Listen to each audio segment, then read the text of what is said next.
in late 2024 and early 2025.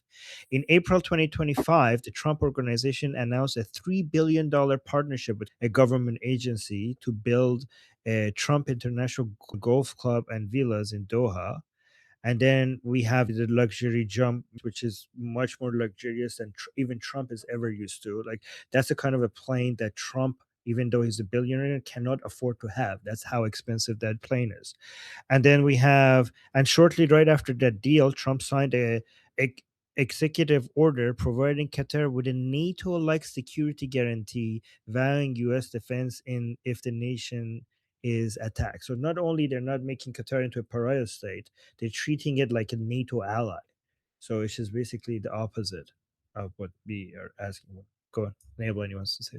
No, actually, we had a, Hmm. a hand of, who was it? Who? Cat Who was lady. it? Cat lady. Catholic.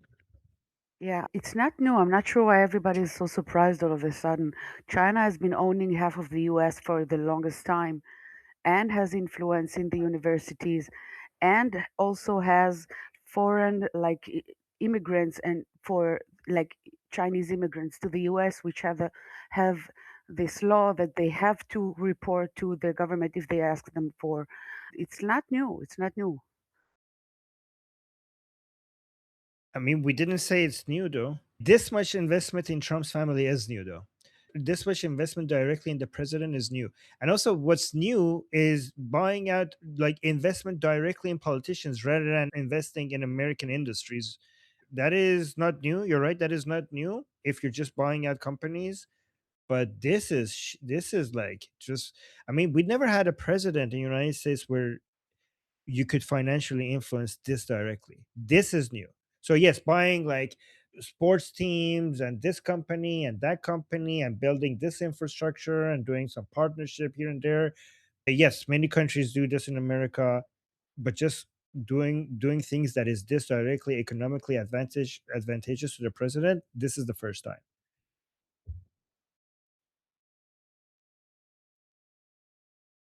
Well, I think to some extent that even if Qatar is meddling into other countries, it is also a way of sending the message to especially America is pull your shit together.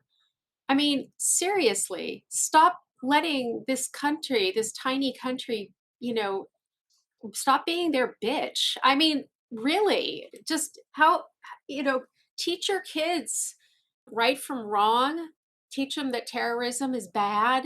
So when they go to university, one professor doesn't turn them into a terrorist. I mean, give your kids some spine. It really is appalling just to watch how pathetic American kids are. They're just so malleable. I mean, don't they have any kind of personality of their own where they can actually stand up and say, actually, I think you're kind of maybe full of crap? They're just so afraid of, people calling them names. It's kind of pathetic, really. I think it's awful, but at the same time, you don't have to be such little pawns in somebody else's game. I just wish that people, stood up to them, but in America, people are too busy fighting with each other on social media and canceling each other and calling people names. Find something better to do with your time. I think it's probably why I like Israel so much is that they may be under massive amounts of threat, but it also makes that you're a lot more focused on what's important instead of thinking about just such irrelevant bullshit that has nothing to do with you. It's kind of, just focus on your own stuff. I think that America really needs to get back to that. And I've never seen such a divide between left and right in America. I hope that the vast majority of people are actually in the middle and that it's just like the media makes it look as if it's this gigantic divide between left and right and everybody hates each other. And I think that it probably is most people are in the center and people don't realize that most people are in the center. I mean, I've said it before, maybe not here, but I always come back to this. And East Germany, everybody thought everybody loved the Stasi until the Berlin Wall came down and everyone realized that everyone hated the Stasi. They did not know that because everybody thought everybody else, well, everybody, I'm the only one, I'm by myself. And then they find out, oh no, it's all of us. We all hate the Stasi. And that is it. And I think that that's the truth in most cases, that most people are reasonable and that the real lunatics are what get all of the attention, especially in social media. They get all the clicks, basically. And it makes it look like they're bigger than they actually are. And I think that Qatar has probably a hell of a lot to do with that too, because they own a lot of media. I think that it gets covered because they want it to get covered. They want people to feel like their country is falling to pieces.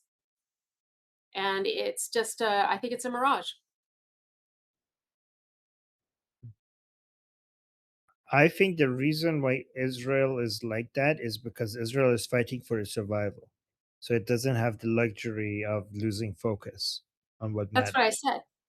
That Yeah. they're under so Okay. much threat that their Um, focus is laser, basically. yeah. If they were whining about bullshit, then they're getting invaded on all different sides, and then they just don't exist anymore. But they're also limited because they are a better country. It brings it some limitations. So for example, Israel can never do what Qatar and the UAE and Saudi Arabia does, like and go and make Trump's family rich. Because I mean, Israel is a country that like they're continuing to drag Netanyahu to court over some cigars and a champagne bottle, right? So imagine a country like that with that much of an accountability. Again, I'm not saying, guys, I'm not saying if it was okay. I'm not saying they shouldn't or should. I'm not. This is descriptive. This is not normative. Okay. I'm just saying if when you have that level of accountability, you're not going to be able to just take a whole bunch of money and just bribe Trump's family to get their favor. Like their money when it gets spent in Israel, people need to know what the fuck is this. You cannot have any corruption. Then every dollar needs to be tracked, where it's going, why it's going there.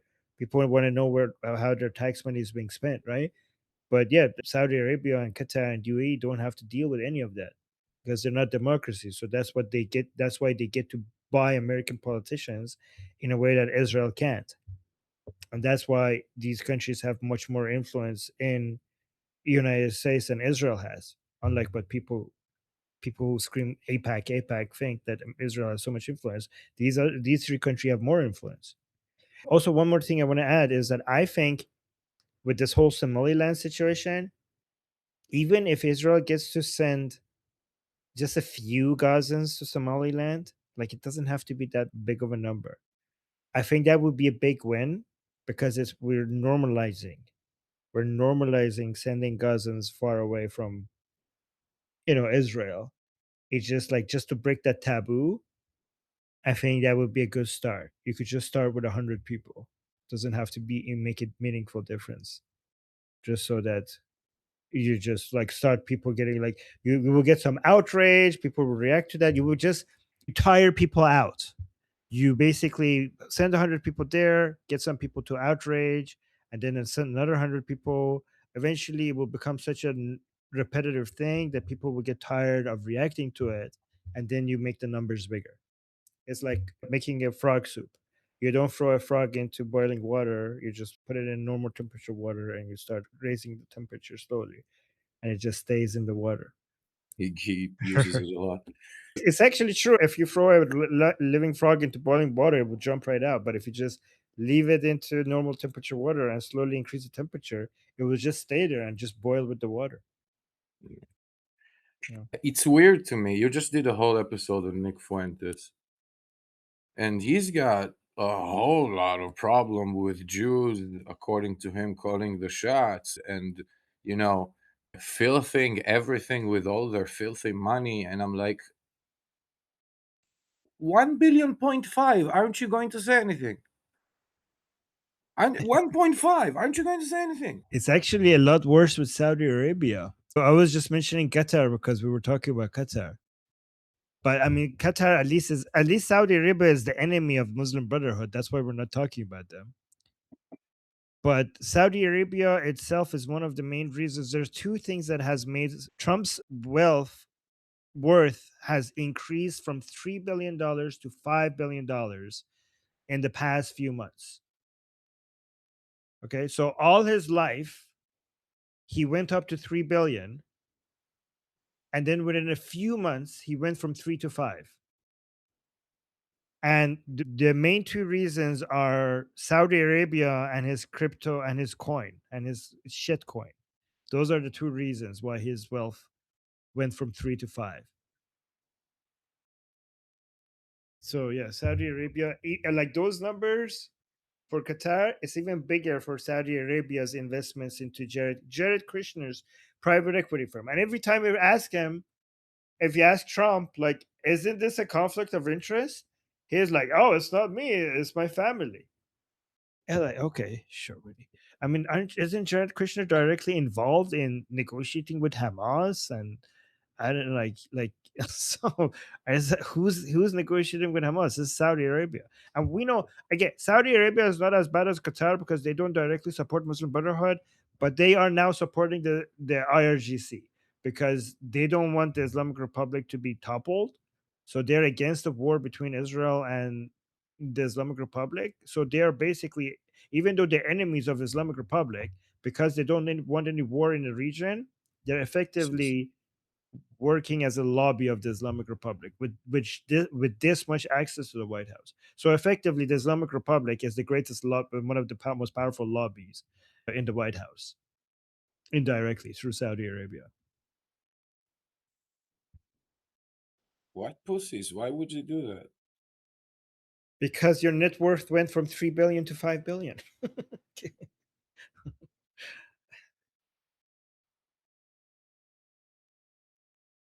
But Iran, they use the Houthis to bomb the refineries of the Saudis. They cost them a whole lot of trouble. I mean, you would. Yep. And actually that worked but that scared the shit out of Saudis. What made the Saudis realize once they did that? The Saudis realized that if an all out war, because the Islamic Republic has made it very clear to Saudi Arabia that listen, we can't beat the Israelis. We can't cause much harm to Israelis. That's true. Indirectly, they have made this clear. American bases, we can't touch those. Too heavily defended. But guess what? It's really, really easy to fuck you up. Like Dubai, all those towers, they're not defended. We could attack those. Saudi Arabia, all your oil refineries, they're not like, look, we had really cheap drones. Those are even before the Islamic Republic had its own Shahid drones. You see how easy it was for us to basically hit your Saudi Aramco assets? Imagine if there's an all out war around the Persian Gulf with Israel. Given that we cannot hit Israel and America, we're just going to hit America's allies. So you better lobby for us, make sure this war doesn't happen because you are going to be the main victims of this war. We'll make sure that you are the main victims of this war if a war, because if we're going to go down, we're going to blow anything up that we can, and we cannot blow those motherfuckers up, so we might as well just go after you. And that's what Saudi Arabia is afraid of. Saudi Arabia is afraid that on their way down they're just going to blow, because they're really behind on their Vision 2030. Saudi Arabia is panicking. They really need to diversify their economy away from gas and oil, because their assessment, Saudi Arabia's assessment, is that alternative energy sources are going to come very sooner than most people realize, and they're going to go bankrupt. Like 80% of the government's budget is based on gas and oil. Imagine if we have a technological outbreak and all of a sudden solar panels just like start competing with oil and gas in a way that nobody anticipated. what are they going to do? Saudi Arabia will not be able to pay for shit. I mean, they are afraid of an Islamic revolution like in 1979 in Iran happening in their own country. Like the Muslim Brotherhood and the Wahhabis are waiting to get their hands on the Saudi family. The Wahhabis in Saudi Arabia, they want to kill the Saudis more than they want to kill Jews. If they ever go bankrupt and they cannot maintain order, they're going to be turned into pieces, right? So they know that they could go bankrupt if oil prices drop like a rock. This is the whole point of Vision 2030, to try to find alternative sources of income for their country. And that requires a lot of investments into Saudi Arabia, and that requires peace in the Middle East. Investments are very allergic to instability. As soon as there's any signs of instability, investments will go elsewhere, or the valuation of the investments will drop, and they would want more of a bigger piece for less money every time they invest.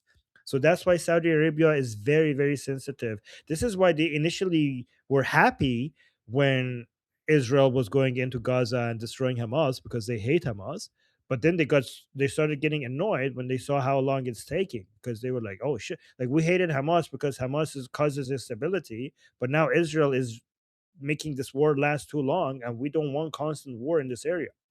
So they started getting annoyed with Israel because they wanted peace in the Middle East. According to this guy I was listening to, the Saudis really need Israel.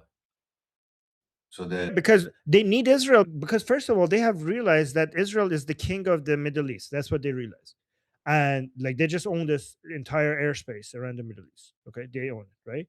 And without Israel, this whole place would be a lot more chaotic. They understand that nobody like Israel could actually destroy all the militia groups that want to destabilize the whole region.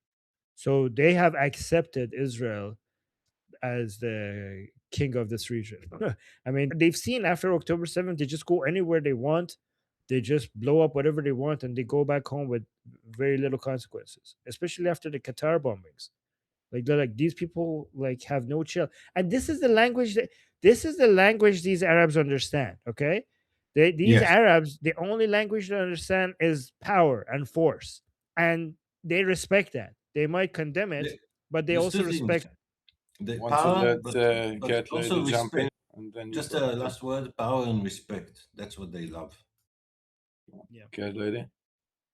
It's not only power and respect, it's about it's not a nice word, but it's a dark way to describe it. It's desperation, because when you have a group that everybody hates, you know they cannot betray you so easily.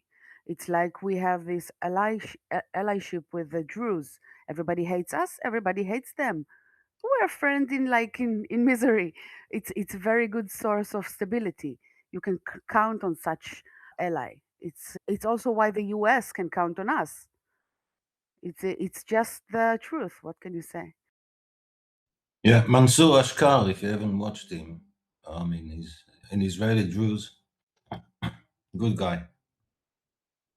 He's got a channel. Okay. Yeah, I think you talked to him, Armin. You did a live with him. Oh, did I? Hold on. I need to look I at think That faces. I sounds love familiar. I love Mansour. Yeah, he's a good guy.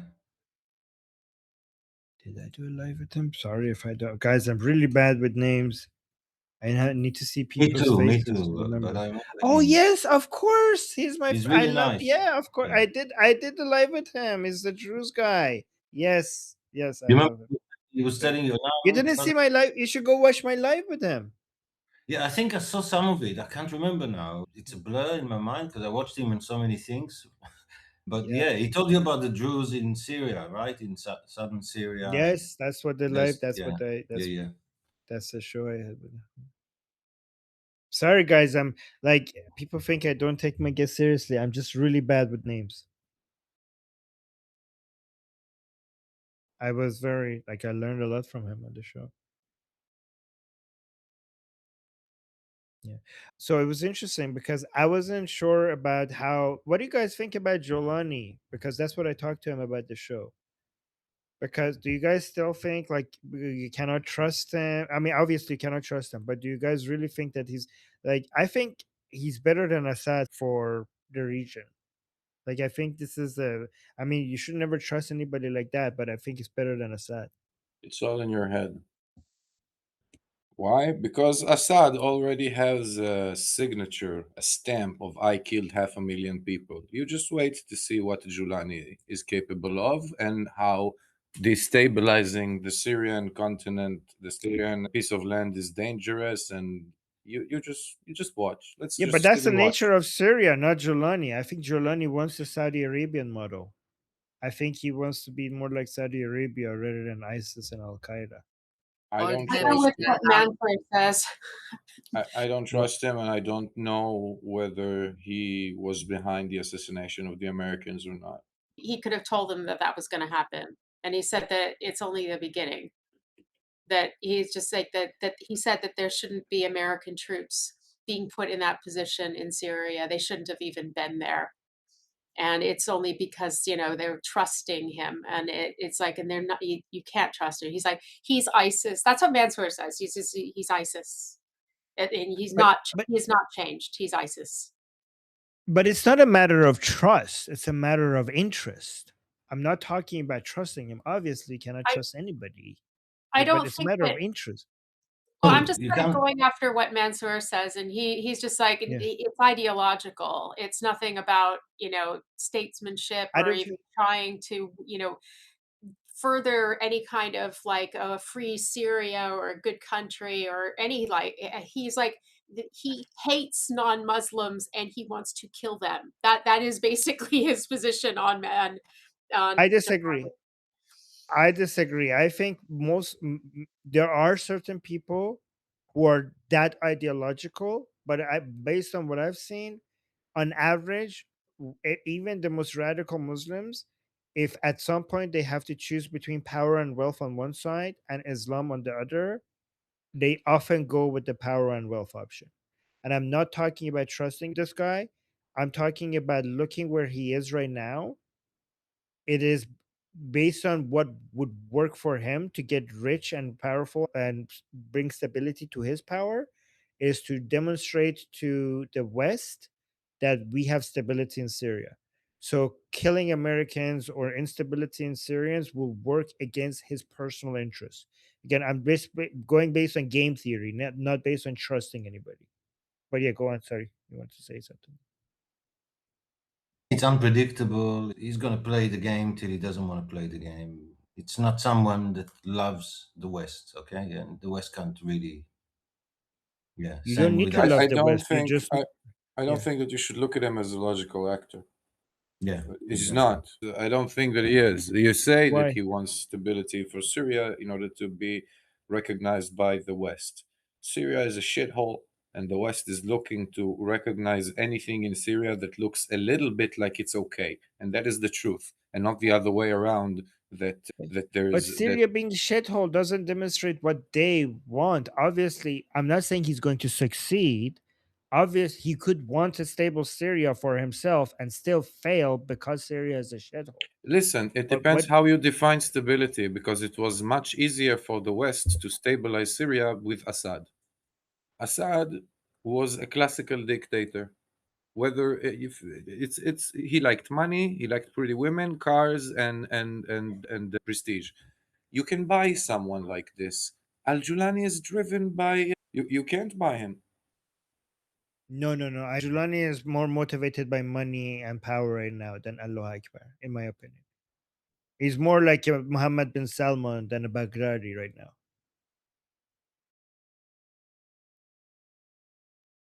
But the I mean, people if in the you're motivated, streets are not. you're not gonna shake hands. You're not gonna shake Trump's hands and smile at him if you're. But go on, Neil. When you said what?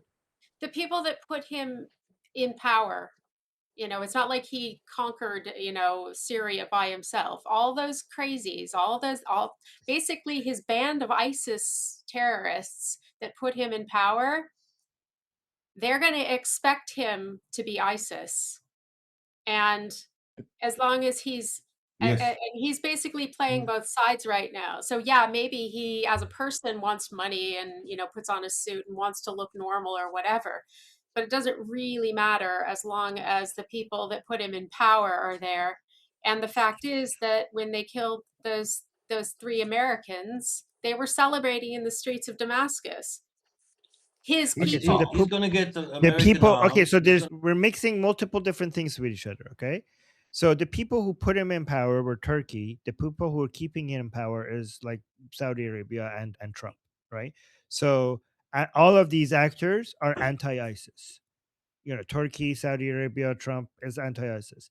The part that you're correct about, if you just need to make a slight adjustment, it's not the people who put him in power. Anybody that put him in power or is keeping him in power is anti-ISIS. However, his army is filled with ISIS members, right? Turkey is And anti-ISIS. Yeah. now Jolani's army is a Frankenstein monster of a whole bunch of different things. We have secularists, we have ISIS, we have Al Qaeda, we have everything. We have Syrian nationalists. Like it's a mess. It's amazing that it hasn't still turned against each other. The fact that they're still not having started killing each other. That's still a miracle, right? But there's a huge part of his army that is just basically full on ISIS, Mhm. right? And it's difficult for him to do things. So this is where your concern is legitimate because he needs to make sure that they don't come assassinate him one day. And he needs to deliver to his people what they want. They are his Yeah, people. what They already said they're gonna take here's the Jerusalem. difficult Army. situation he's They in. He said they're needs to gonna deliver take to Jerusalem. They said it. he has to deliver to all of these people. He has to deliver to Trump. He has to deliver to Turkey. He has to deliver to Israel because if Israel is not happy, Israel is going to continue to come and bomb their assets. He has to deliver to ISIS. He has to deliver to secular He can't nationalists. do it. So how Syria can't is you a Yeah, say French he's not? delusion. So how can't you? So how can you say he's not playing on both sides? I Syria didn't is a say that. is a French delusion. So It you doesn't can trust exist. him. I That's what I said from the beginning. I said you cannot trust them. But I'm saying like You what you need could to trust figure. Assad. No, you can't trust Assad. Assad was You loyal give to the him Islamic money. Republic. You give him No. money, and you secure his future as the king of Syria, and he's happy. He's not going anywhere. He's not doing anything. Assad was the main bridge between the Islamic Republic and Hezbollah. Sometimes yes, sometimes no. Here's a as evil as the many influences of the Jolani is, okay. At least one good thing about Jolani is that he broke the bridge, and the good thing about Jolani is he's very, very, very anti-Islamic Republic. So as much as he could be a problem for different people, he has broke the axis of your biggest problem. So Giuliani himself could be a problem, but your biggest problem is the Islamic Republic. And because Giuliani is now in power in Syria, Islamic Republic now doesn't have access to Lebanon. That's true. That's true. Can I say something? I saw lately like advertisement from within Syria where the government posted like this victory flyer or whatever, and it was like a map of Syria, and it was free Syria or something like that. Okay, but the map itself did not include the Golan Heights, which is actually very big. If you just think about it, they used to always claim that the Golan Heights is theirs. So it might be one issue. But second point is just a thought that actually Mansour said together with, I think it was Khalifa, also a great Druze.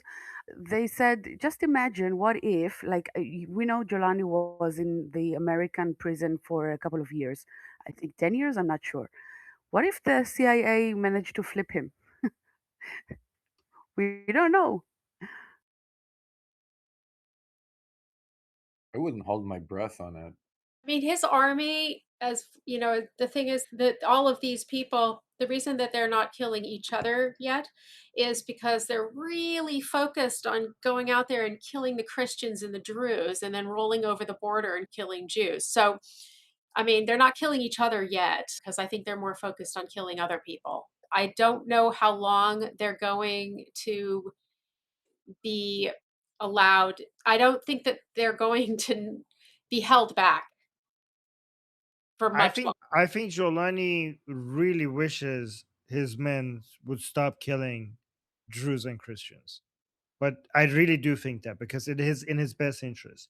It's true. But Yeah. this to me demonstrates that he doesn't have control over his men, and he has ISIS soldiers, and they're not going to stop, and he doesn't have control over them. So where does that leave us? Well, I think Deborah raised her hand.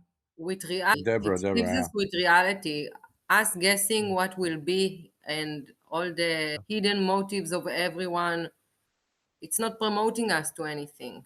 I mean, it's a nice game to play, but I mean, it's kind of worthless because Israel did the right thing by not waiting to see what happens, and minutes after Jolani gained power, just went into Syria and just blew up all their assets, all their military assets.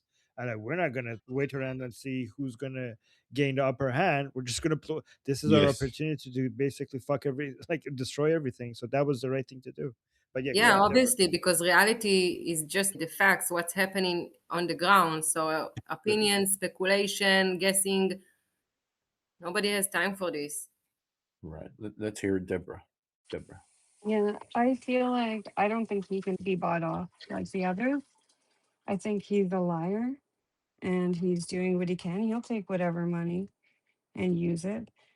I think it's going to turn into something like when Hamas was first elected in Gaza, they were all seen by us as sellouts because now they were doing all this, right? Oh, you're working with this guy and that guy and recognizing this and that. And look what they did. They lied the whole time. It was a huge deception. And they used all that money against them. I think it's the same deal. That's just how I see it. Well, I tell you one more thing. I don't know why you say that Turkey is so anti-ISIS. Of course, that on the surface they would say that they're anti-ISIS because they want to keep their European friends so close. But they helped ISIS send a lot of oil while they were fighting in Iraq, and lots of Humvees, armored Humvees with machine guns, found the way in tactical places where it doesn't make any Well, sense if you didn't cross through Turkey. So they crossed through Turkey, and Turkey didn't do anything about it. well, That's because the Islamic Republic also gave Al Qaeda access to give access to move from one area to area, and sometimes they even went through Iran. They gave them access. That doesn't mean the ISIS and the Islamic Republic get along and they're not enemies, right? Sometimes you work with your enemies. Sometimes you give access to enemies. Sometimes even you weaponize your enemies because in that specific situation, it made sense for you. It has some strategic benefits to you. That happens all the time in war.